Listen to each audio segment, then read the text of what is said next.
Ah, cet épisode, comment vous dire? C'est un petit peu comme si on servait la meilleure truffade au monde, mais que, bizarrement, le cuisinier avait fait des bourdes assez grosses et qu'il y avait quelques morceaux, trois quatre morceaux de patates pas cuites dedans. Ce qui fait que la quasi-totalité des bouchées sont sublimes et je passe un moment exquis, mais il y a des moments où c'est pas cuit, qu'est-ce que ça veut dire? C'est un peu ça cet épisode, vous savez. Si je donne une bonne image, une image qui vous parle, c'est... J'ai adoré énormément de choses, j'étais pris dans tellement de trucs, et je trouvais que c'était épique à de nombreux moments. Mais il y a quelques choix de mise en scène, quelques décisions un peu grosses qui entachent le tout et qui font que j'arrive pas à l'adorer autant que je devrais. Ça devrait presque être mon épisode préféré. Parce que c'est limite un petit film, ça. Hein. C'est une espèce de grande bataille qui s'étend sur 1 h 15. Et punaise, c'est... Waouh! J'en parle tout de suite, mais l'aspect technique est magistral. Magistral. Hein. C'est...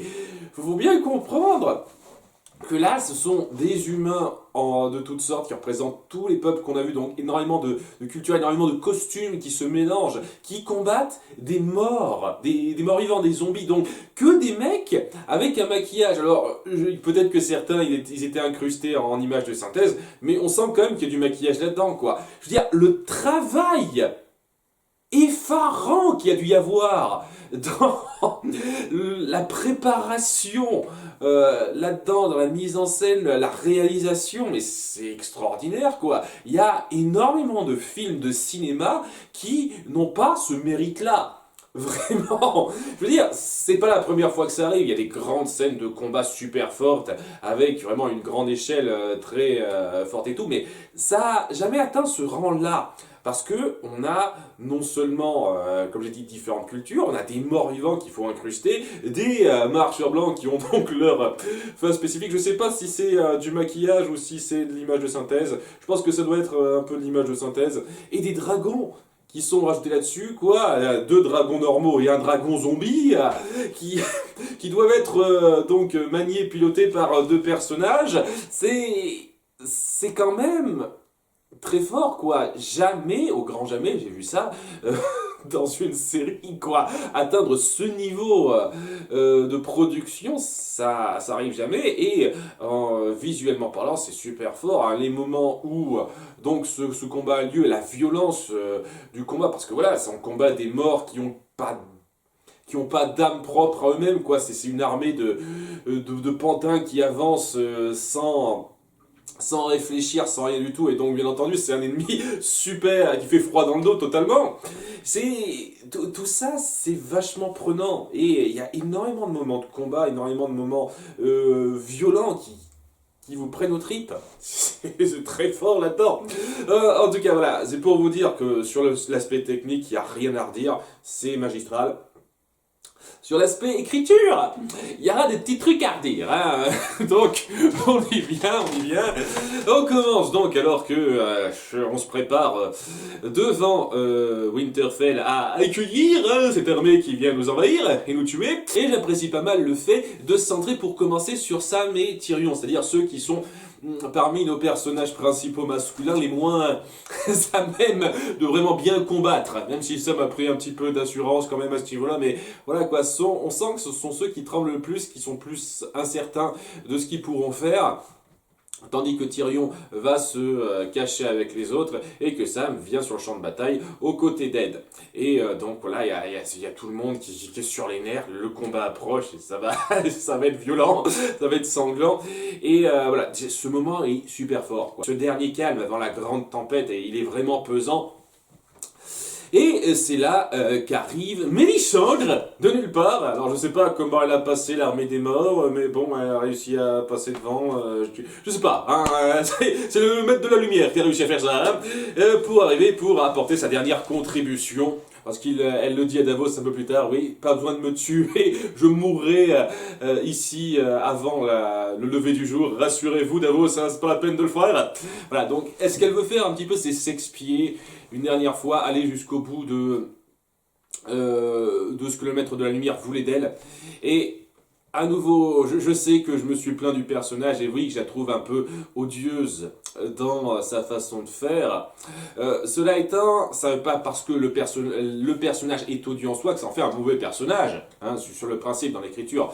Et oui, j'apprécie quand même cette espèce de mélange moral, d'éthique dure à jauger, à équilibrer, ça on ressent ça beaucoup aussi avec le personnage de Théon.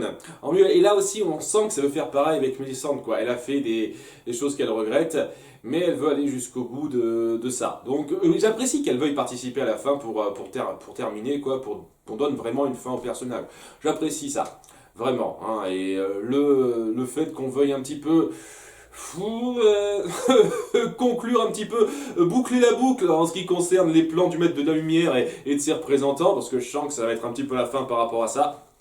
J'en sais rien, les autres prêtres et prêtresses du maître de la lumière, ils seront dans leur coin et ils continueront leur vie comme si de rien n'était, j'imagine.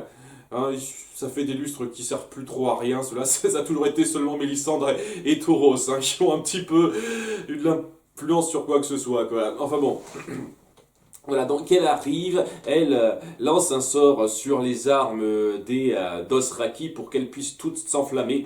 Parce que ouais, c'est un petit peu bizarre ça. Il y a pas mal de choix très discutables en termes de stratégie dont je vais parler, mais le premier choix qui me vient en tête là, c'est pourquoi vous mettez les Dothraki devant? Ce sont eux les seuls qui n'ont pas d'armes en verre dragon ou en acier valyrien, et c'est eux que vous mettez devant? Ils peuvent rien faire comme ça, ils vont crever comme des merdes. Non pas que ça va changer grand chose ce que fait Mélisandre, mais ouais, pourquoi vous les mettez devant comme ça, comme des cons? Ou alors faut leur donner de l'acier valyrien ou de. Non, j'ai pas compris ça. Ils sont trop fiers pour être en arrière, peut-être, sans doute. Mais voilà quoi, elle enflamme leurs épées pour qu'ils puissent combattre. Il y a une levée d'épées enflammées qui montre leur grand nombre dans la nuit. Et ils se disent, allez, on fonce les combattre sans rien voir comme ça tout seul. Genre, cher à canon, on sait pas ce qui nous attend, on fonce comme des cons. Tandis que les Immaculés et autres balancent des boulets enflammés avec leurs catapultes, histoire de dire ouais quand même on va les attaquer un petit peu par le feu, et ils meurent. Et ils se font avoir, quoi, il y a une espèce de petits gouacs, entre guillemets, ouais on fonce, mais une fois qu'ils arrivent devant les morts, on montre même pas ces morts là, quoi, ils sont juste surpris et paf, le feu s'éteint et il y en a quelques-uns qui reviennent rapidement histoire de dire ah on a un petit peu réchappé, surtout Jorah, hein. Et sachant aussi au passage, Fantôme a foncé avec eux. Pourquoi il n'est pas resté du côté de Jon Snow, quoi que ce soit, j'ai pas compris. Apparemment il est mort comme ça rapidement. Et non. Ça fait quelque temps que vous butez les loups de la famille Stark nonchalamment comme ça, et c'était le dernier restant. Bon, il y a Nymeria qui est dans son coin et qui suit plus qui suit plus Arya, c'est un cas à part, mais voilà, c'était le dernier restant et vous le tuez comme une mère au début comme ça. C'est, je pense, le truc le plus gros à redire déjà, cette espèce d'assaut frontal direct grossier, histoire, je sais pas, d'appuyer la menace. Genre, les attaquer comme ça, de front, c'est pas la chose la plus maligne à faire. Oui, je pense que Jon Snow l'avait compris, et les Dothraki étaient trop cons pour le comprendre. Ils ont foncé tête baissée comme ça. Ils auraient pu être à la défensive comme les autres, mais non, ils n'ont pas été. C'est un gâchis d'effectifs totalement, hein. Je trouve ça un peu stupide personnellement. Et c'est comme ça que ça démarre. Ça démarre vraiment pas sur la meilleure première impression ce combat, hein, je vous le cache pas. Bon, après ça va mieux, hein, le reste de nos soldats qui ont décidé de rester à la défensive se disent on va plus envoyer de poulets enflammés par catapulte parce que merde. Ça coûtait déjà assez cher de faire une salve, la production, faut pas exagérer, et donc ça va être surtout sur la défensive maintenant, avec les armes en verre dragon, et oui, c'est assez fort. On voit la violence, comme je l'ai dit, de l'armée des morts qui est vraiment complètement sauvage. Et l'ensemble des forces a beau se démener à être prêt au combat, c'est une vraie boucherie, hein. Bon, surtout de la part des figurants, parce que pour l'instant, il n'y a pas grand monde qui meurt à part une personne. Je reviendrai, je ferai un petit bilan des morts à la fin, parce que c'est pas mal ça à dire quand même. Et ouais, au bout des moments, ils se disent, on est tellement surclassé qu'il va falloir revenir. Et mettre en place notre petite piège qu'on avait préparé, c'est-à-dire une espèce de tranchée enflammée, enfin une tranchée en bois qu'on enflamme, et donc ça ferait une grosse tranchée qui ne pourront pas traverser. Il y a Mélisandre qui montre une fois de plus son talent parce que les dragons sont pas disponibles, j'en parlerai de ça, et qui l'enflamme dans un moment super fort en suspense, etc. Elle veut se prouver utile jusqu'au bout à nouveau. Et ouais, c'était bien fort ça. Et au début ils disent « Waouh, on peut respirer un petit peu, ils nous attaquent pas !» Mais ouais, on voit une fois de plus le côté armée jetable, sacrifice acceptable de la part des marcheurs blancs. Oui, ce sont notre armée de mort et on peut en sacrifier une petite partie pour éteindre les flammes, quoi, on les met dessus et puis paf, on fait passer les autres. Comme ça, quoi, ça les dérange pas. Alors je comprends pas pourquoi ils ont mis autant de temps à réfléchir à ça lorsqu'ils étaient au nord en train de combattre Jon Snow et sa petite troupe là, ce genre de truc où on pense à en sacrifier de temps en temps histoire de voir, mais là au moins ils sont plus réceptifs, plus réactifs, hein, c'est bien, ils ont mieux appris de leur dernier combat, on va dire, les marches blancs. Et ouais, donc c'est le grand assaut à l'intérieur du château où tout le monde doit se battre, et ouais, comme je l'ai dit, super fort.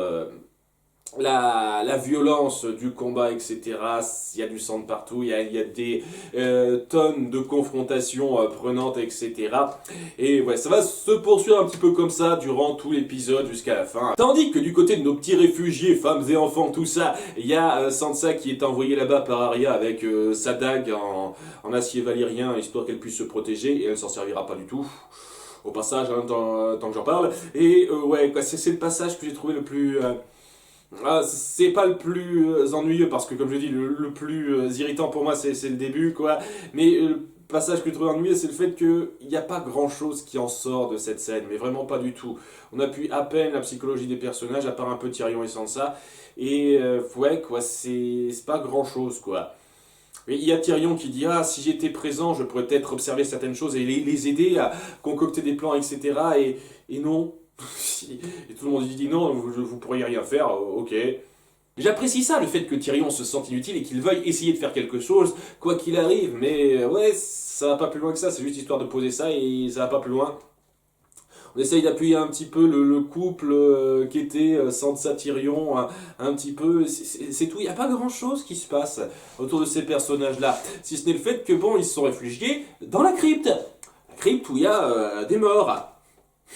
Eh ben, croyez-le ou non, ça revient à la vie, c'est dingue, hein.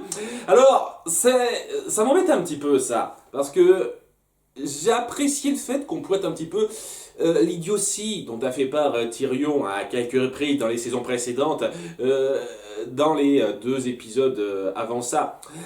Mais je pensais que c'était pour permettre de rebondir un petit peu autour du personnage et de le faire progresser pour montrer qu'il sait quand même réfléchir et qu'il peut participer à quelque chose. Et il sert absolument à rien quoi. C'est dingue qu'il n'ait pas pensé au fait que tiens on est dans la crypte et ils peuvent faire revivre les morts.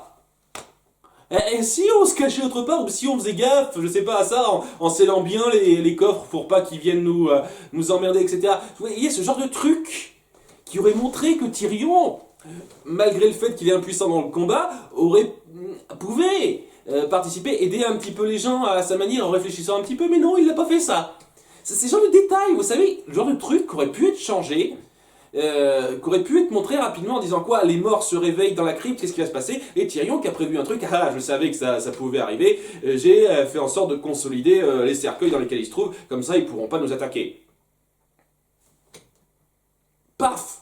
Voilà, vous auriez remonté le niveau de Tyrion et ça aurait été déjà quelque chose, ça aurait été plus satisfaisant, mais non, les morts surviennent, ils sortent de leur tombe et oui, nos réfugiés sont attaqués un petit moment et ouais, c'est un léger massacre qu'on voit à peine.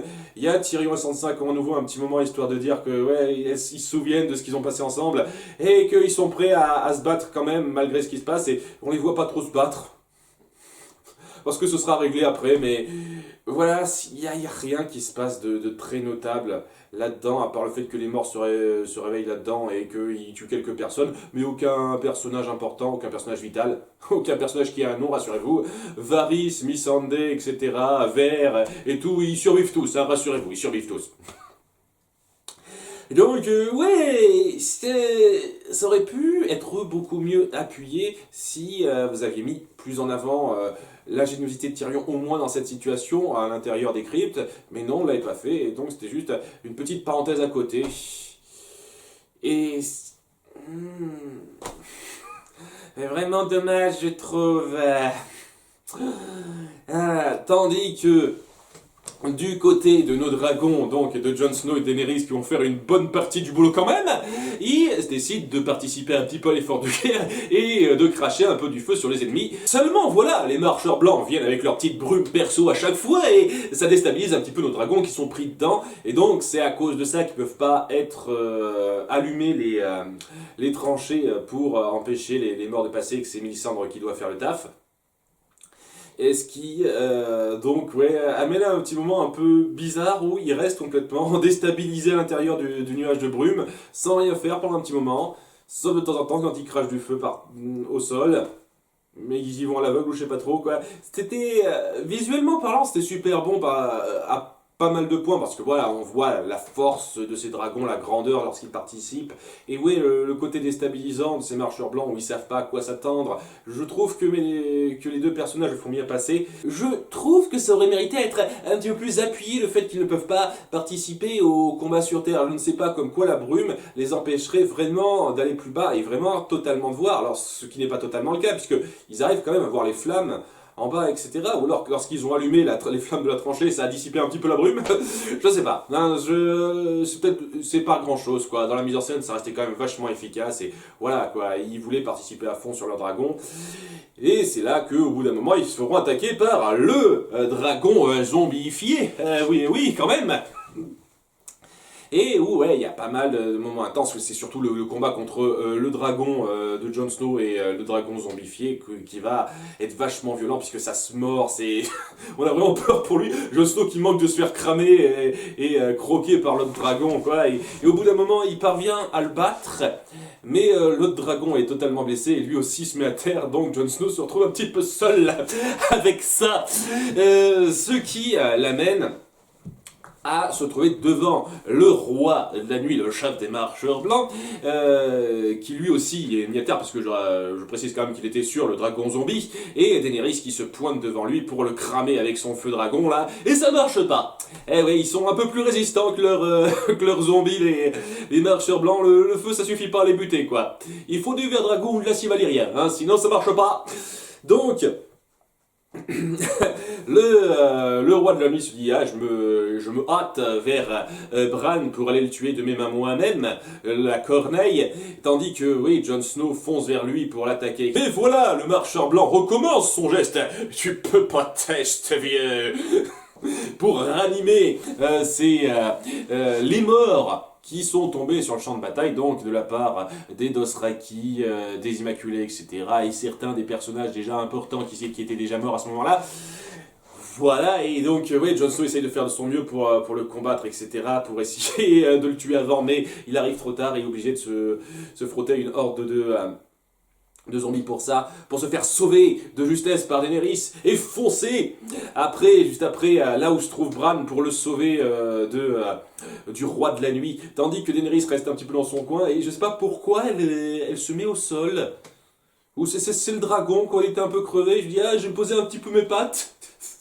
Ça c'est partie des petits trucs de mise en scène pas trop graves, ouais, mais c'est histoire de mettre en place ce qui vient ensuite, c'est-à-dire que son dragon se fait attaquer par les morts-vivants qui sont toujours présents sur le champ de bataille, et donc ouais, il peut pas les cramer comme ça puisqu'ils sont sur son corps en train de le poignarder, etc., quoi.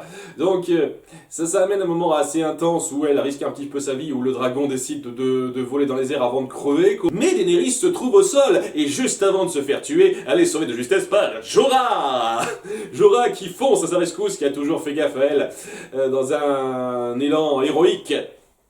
Et ouais, c'est assez fort ça. On montre jusqu'au bout qu'il aura été fidèle à cette femme et qu'il l'aura toujours suivi. Hein, notamment par rapport à une scène de fin dont je parlerai après. Mais voilà quoi, ça montre Bran qui fonce à travers les remparts, qui voit tous ces personnages importants se battre de part et d'autre contre ces marcheurs blancs, contre leurs zombies plutôt. Je parlerai aussi de ça. Contre tous ces zombies qui n'arrêtent pas de se relever, qui sont de plus en plus nombreux et ils se battent comme des diables. Lui qui passe de couloir en couloir avec cette espèce de plan séquence presque, qui est vachement fortiche. Je vous cache pas, c'était vachement fortiche ça. Waouh! C'est une fois de plus, hein, la mise en scène c'est extraordinaire. Mais le fait est que ce ne sera pas lui qui tuera le roi de la nuit. Il essaiera du mieux qu'il pourra, il se démènera le plus possible, mais il sera acculé par le dragon zombie. Alors, vous allez me traiter d'imbécile de ne pas avoir fait gaffe à ça, mais est-ce que c'est le même que le premier? Ou est-ce que c'est celui qu'il avait qui est mort et qui a été ranimé après? Parce qu'à la fin, on n'en voit qu'un seul dragon. Et donc, je sais pas trop, est-ce qu'il y en a deux qui sont morts en fin de compte? Enfin, on verra. On verra dans l'épisode suivant. Si j'ai bien interprété ça, parce que ouais, j'ai moyennement ressenti le fait que le premier dragon était mort en fait, c'est ça le truc. C'est un détail, hein, enfin, c'est un détail, c'est important, mais bon, on verra très bien par la suite ça ici. Mais bon voilà quoi, il se retrouve acculé face à un dragon zombie et donc ne peut pas avancer plus loin. Et c'est à ce moment-là que notre roi de la nuit arrive devant Bran après tout ce qu'il a passé, avec tous ses petits copains marcheurs blancs qui sont là pour assister à ça. Voilà, alors qu'avant il avait pas besoin qu'ils soient là. Et ouais, on se dit, ouais, il va crever quoi, et Jon Snow est un petit peu trop loin pour aller le buter, c'est bien Jon Snow qui doit le buter. Et ben non, c'est Arya qui fonce comme ça, qui lui saute dessus et qui lui fait une putain de feinte. J'ai adoré ce moment-là. Et en plus de ça, un petit truc, c'est que comment elle a pu ne pas se faire repérer? Il y a énormément de zombies et tout le reste des marcheurs blancs qui sont dans le coin, et elle arrive à courir derrière lui, à lui sauter dessus pour essayer de le poignarder. Si c'est bizarre qu'elle n'ait pas été repérée, ou alors ils avaient tellement confiance en leur chef qu'ils se sont pas dit on va l'aider, je sais pas. Comprenez-moi bien, c'est pas un problème ça. C'est juste une petite pinaillage de mise en scène, hein. J'ai pas un gros problème avec ça. Et ça déchirait. Je vous cache pas que ça déchirait ce moment où elle fonce pour le poignarder, il la stoppe en lui bloquant le bras, elle fait tomber sa dague, il le prend avec l'autre bras et ça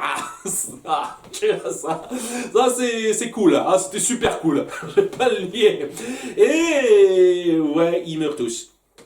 Et c'est aussi fortement appuyé par tout le combat qu'a traversé Arya durant cette période. Parce que oui, Arya est très mise en avant durant ce combat, parce qu'elle sait bien se battre, la lance qu'elle a commandée, elle se bat un petit peu avec, histoire de... Elle ira pas si loin que ça, je trouve. Pour une lance qu'elle a commandée, pour un truc qu'on a essayé de mettre en place pendant 2 épisodes avant, je trouve qu'elle aurait pu en faire un petit peu plus. C'est un détail, mais voilà quoi, elle se bat vaillamment, tandis que à côté de ça, Sandor a peur, se dit qu'il n'y a plus rien à faire, on va crever, quoi.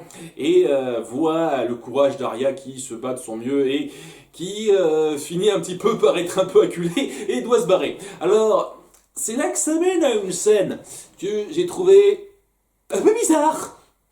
C'est que ça sortait un petit peu d'un jeu vidéo Splinter Cell ou un truc comme ça. Mais voilà quoi, elle est dans la bibliothèque de Winterfell et elle essaye d'échapper silencieusement aux quelques zombies qui sont dedans. Et genre en mode... en mode jeu de discrétion, attention. Ah, je passe d'un coin à l'autre de cette armoire pour qu'il me voit pas, etc. Et on fait durer ça genre 2 minutes. Ok, je veux bien que vous... changer un petit peu le rythme du combat et que ce soit pas violent, mais ça servait à quoi cette scène? La seule chose à laquelle ça servait, c'est juste de mettre un tout petit peu en avant Arya et je sais pas, de lui faire ravaler sa fierté comme quoi je suis super fort, je sais bien me battre, mais oui, face à tout ça quand même, elle peut être un peu acculée, elle peut avoir peur aussi quoi. Elle n'est pas non plus devenue inhumaine à ce niveau-là, ok. Il n'y avait pas besoin de cette phase en fait. C'était 2 minutes de trop qu'on aurait pu sauter facilement, mais il fallait le mettre en scène parce qu'ils avaient filmé ça. Sachant aussi que ça met en avant un petit truc, un petit détail, hein, c'est pas gravissime non plus, c'est que des fois, quand ils sont touchés par de l'acier valyrien ou par du ver dragon, nos morts vivants se désagrègent. Des fois, ils deviennent juste morts, quoi. Ça redevient juste le cadavre. C'est un peu bizarre, je trouve.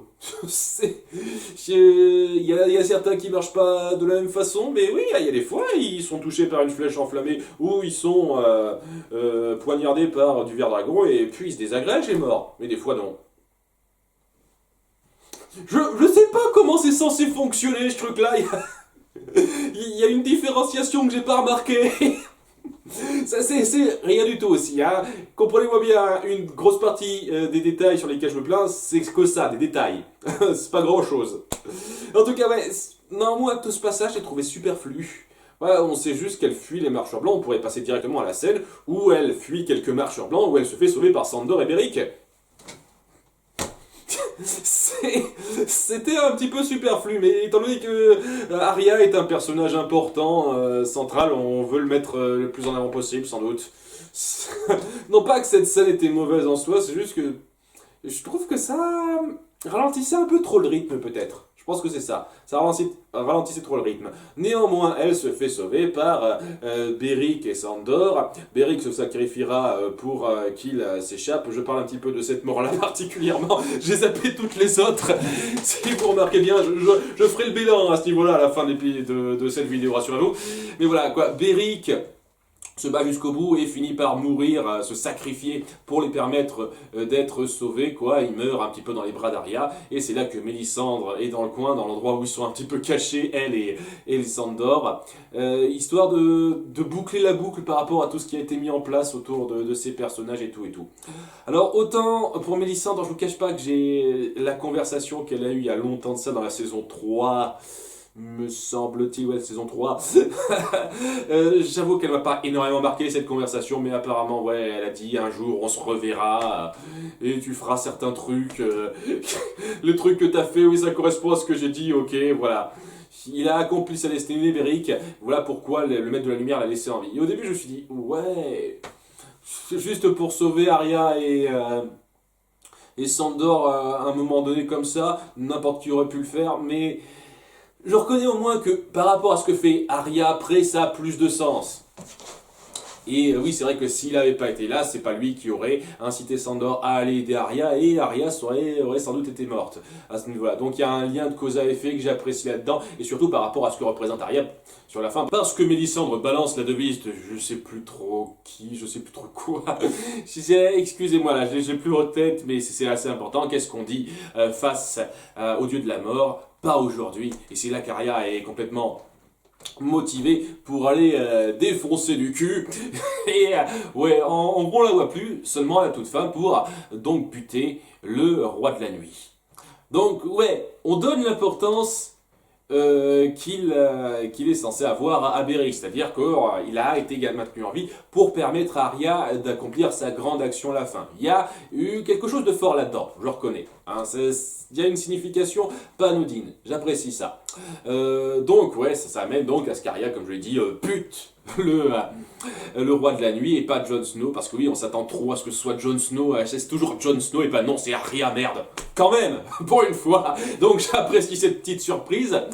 Et ouais, une fois que le roi de la nuit est détruit, tout le monde est détruit. Non seulement tous les morts vivants, mais aussi tous les autres marcheurs blancs. Tout le monde est lié au roi de la nuit. Oh, ok, c'est pratique, hein, je vous cache pas. Hein. Et c'est un autre petit souci que j'ai avec ça. Et là, c'est moi qui me plains de quelque chose qui est très bien, mais qui aurait pu être excellent en termes d'action, de satisfaction. C'est que vous auriez pu faire en sorte que tous les autres marcheurs blancs soient un peu dispatchés partout à travers Winterfell et combattent nos différents personnages importants, quoi. Se fassent battre les uns à la suite des autres, etc. De façon significative, pas qu'ils meurent tous à la chaîne après que le roi soit mort juste en face d'eux. Je trouve ça un peu décevant, un peu frustrant de voir ça. Parce que voilà, vous auriez pu avoir de grands moments de combat forts, je sais pas, entre un marcheur blanc et Brienne et Jaime, entre un marcheur blanc et, je sais rien, Podrick, Gendry, des tonnes de trucs comme ça, quoi. On aurait pu remontrer Sam tuer un autre marcheur blanc, histoire de dire, ah, j'en ai eu un, je vais en avoir un deuxième. Vous savez, ce genre de truc, genre le petit détail, qui aurait pu être vraiment satisfaisant, mais là non, tous les marcheurs blancs meurent à la chaîne comme des merdes après la mort du roi de la nuit. C'est dommage, c'est vraiment dommage, et ça aurait eu plus d'impact, ça aurait donné plus de légitimité à la mort de tous les zombies du coin si tous les marcheurs blancs étaient tués individuellement. Pas seulement le roi de la nuit, quoi. Parce que tout le monde est lié au roi de la nuit, quoi. Il meurt, tout le monde meurt. C'est dommage. C'est ce genre de truc, de direction que vous auriez pu prendre, qui aurait amélioré l'épisode et qui en aurait fait quelque chose de vraiment, véritablement génialissime. Vous n'êtes pas allé aussi loin que ça. Et c'est un peu dommage. C'est un petit peu dommage, je trouve. Ça résume un peu mon avis sur l'épisode. Super bon, ça aurait pu être un gros cran au-dessus si vous aviez fait gaffe à certains détails en plus, si vous aviez plus réfléchi à comment rendre telle ou telle conclusion, tel ou tel passage plus satisfaisant par rapport à nos personnages et à ce que représentaient les marcheurs blancs, quoi. Les marcheurs blancs, c'est la grande menace, le fait de tuer seulement le roi de la nuit et puis tout le monde meurt comme ça. Ah, je suis désolé, c'est un peu frustrant. Néanmoins, oui, avant de partir sur ma conclusion de la vidéo, on va faire un petit peu le compteur des morts. Et oui, qui est mort dans cet épisode? Devinez. Alors, ça commence de façon assez légère avec Ed. Alors, c'est un peu le choix évident. Limite, j'aurais pas été contre qu'il survive celui-là, histoire d'aller à l'encontre des évidences une fois de plus, parce que voilà, c'était genre le personnage le moins appuyé, et on mettait en avant le fait que ouais, il reste plus que nous les représentants de la garde du mur, la garde du Nord, et on sent clairement que ce trio là va plus être un trio que ouais, et celui qui doit mourir, c'est évidemment Ed. Après, il meurt en aidant un petit peu Sam, en le sauvant lors du combat au tout début, et il se fait avoir par une attaque par derrière. Voilà, première mort, pas la plus marquante. Ensuite, on a Lyanna, Lyanna Mormont, qui aura été exploitée jusqu'au bout. Oui, alors, j'ai lu les commentaires par rapport à ça. Par rapport au personnage, comme quoi au début c'était juste censé être un seigneur comme ça, voilà, qui devait apparaître qu'un épisode, mais ils ont tellement été convaincus par l'actrice qu'ils l'ont gardé et qu'ils l'ont fait revenir plusieurs fois, et on lui donne une espèce de fin en fanfare qui, j'avoue, m'a vachement plu, où donc elle se bat avec ses quelques soldats et elle souhaite les confronter au géant. Hein, le géant zombie qu'on avait vu à plusieurs reprises. Il n'y en a pas plus d'un apparemment. Ils ont seulement un géant zombie dans le lot, semble-t-il, je dis ça comme ça. C'est pas impossible qu'il y en ait d'autres et qu'on les ait pas vus ceux-là. En tout cas, ouais quoi, elle se fait complètement laminer, bien entendu elle n'est pas de taille. Mais à un moment donné, le géant est un petit peu trop sûr de lui et la serre un petit peu dans son poing en l'amenant vers lui.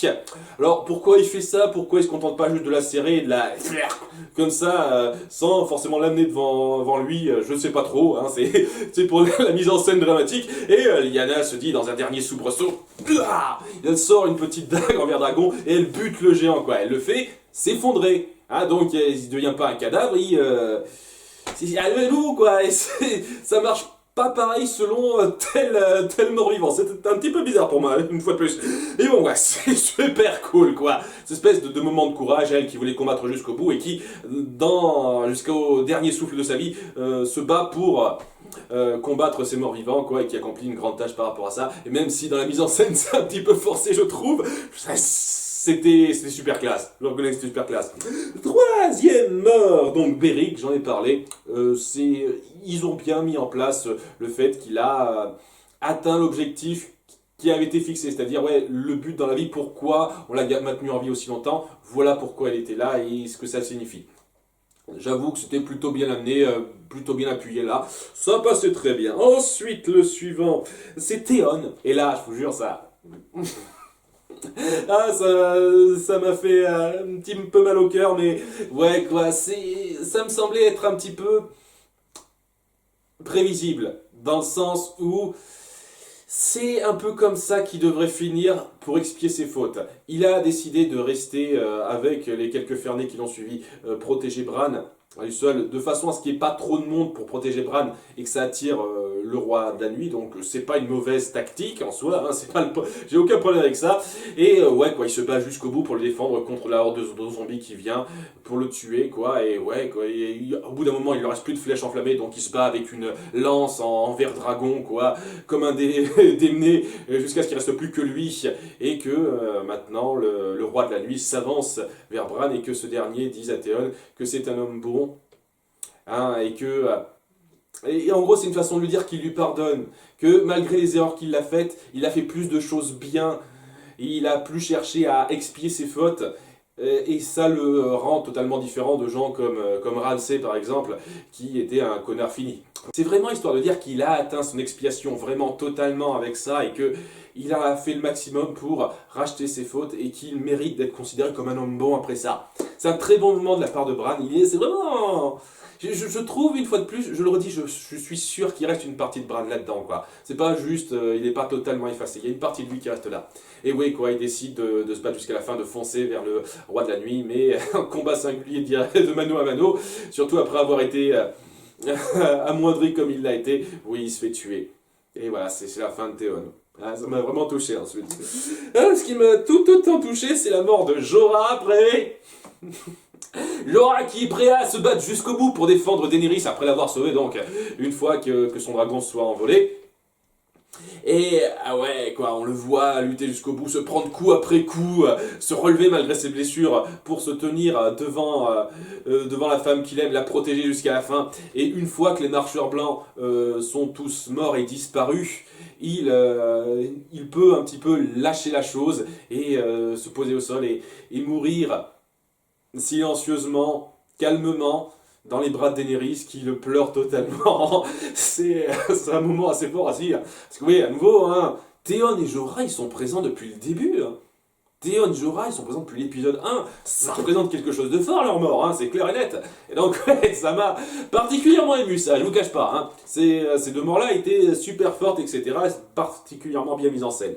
Et enfin, la dernière mort, c'est Mélisandre, qui a accompli sa mission après que donc les morts soient tous morts pour de bon, et qui se dit ouais, j'ai plus rien à faire là. J'ai le sentiment qu'elle a conscience que toutes les fautes qu'elle a faites, elle ne pourra pas totalement les expier comme ça, mais elle aura fait son maximum pour aller jusqu'où le maître de la lumière voulait qu'elle aille, je pense.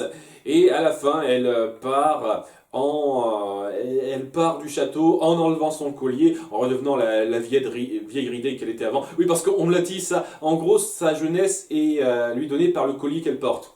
Et donc elle se dit, ouais, j'ai accompli mon devoir, maître de la lumière. Et j'ai le sentiment, je l'interprète comme ça, c'est pas impossible que ce soit pas du tout comme ça qu'il faut le percevoir, mais j'ai le sentiment, oui, ce que j'ai fait en votre nom, je peux pas l'accepter maintenant, quoi. Je me rends compte que je peux pas accepter ça jusqu'au bout, et je peux pas vivre après ça. J'ai accompli ce que vous vouliez que je fasse, c'est terminé pour moi. Je peux pas continuer à vivre après ça, et c'est moi qui me donne la mort, quoi, en mourant sur le champ de bataille, parce que mon rôle est terminé. Et je pense que oui, c'est prévu par les maîtres de la lumière. Et apparemment, je pense que c'est comme ça qu'il fallait interpréter les intentions du maître de la lumière, il me semble-t-il. C'est-à-dire que ouais, il avait plus ou moins tout mis en place, même les décisions de Mélisandre, pour amener à ce moment-là, ce moment où tout le monde combattrait ensemble, et où Arya arriverait à tuer le roi de la nuit et à sauver le monde de la mort. Je pense que c'est un peu ça, comme ça qu'il faut voir, quoi. Le maître est omniscient, il savait prévoir à peu près tout ce qui se serait passé, et voilà.